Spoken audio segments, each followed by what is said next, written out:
আসসালামু আলাইকুম। কেমন আছেন সবাই? চলে আসলাম একটা ডেইজি ফ্লাওয়ার মেকিং ভিডিও নিয়ে। আমার গত ভিডিওর কমেন্টে একজন আপু চেয়েছিলেন এই ফ্লাওয়ার মেকিং ভিডিওটা যেন দেই। তো ভিডিও করে রেখেছি আরও আগে, কিন্তু এত গরমে ভিডিও এডিট করার মতো ধৈর্য ছিল না একদমই। আমি এখানে নেইলে ২টা পিলার করে নিয়েছি, কারণ এখানে আমি ২টা ডেইজি বানাবো। আপনারা চাইলে ৩টাও একসাথে করতে পারেন, কারণ এই ডেইজি ফ্লাওয়ারগুলো ছোট ছোট হয়। আর এই ফ্লাওয়ারটার জন্য সবচেয়ে ছোট সাইজের রোজ নজলের প্রয়োজন। আপনারা চাইলে ১০১ বা ১০২ অথবা বড় কোনো রোজ নজল দিয়েও করতে পারেন, তবে আমার কাছে মনে হয় এই ছোটটাই সবচেয়ে বেশি ফুটে।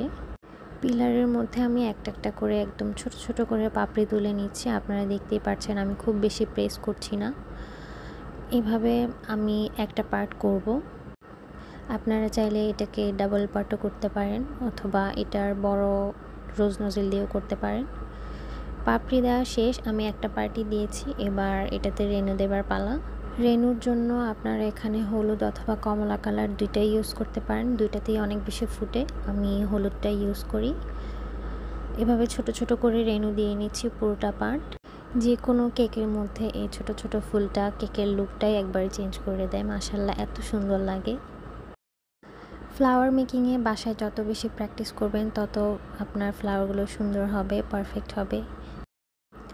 এই কথাটা আমি আমার স্টুডেন্ট আপুদেরকেও বলি, ওনারা মাশাআল্লাহ বাসায় অনেক বেশি প্র্যাকটিস করে, ইভেন ওনাদের কাজ অল্পতেই অনেক বেশি সুন্দর হচ্ছে। তো এই তো আমার ডেইজিটা হয়ে গিয়েছে। আপনারাও বাসায় অবশ্যই চেষ্টা করবেন, জানাবেন কেমন হয়েছে, আর অবশ্যই লাইক কমেন্ট শেয়ার করুন। ধন্যবাদ।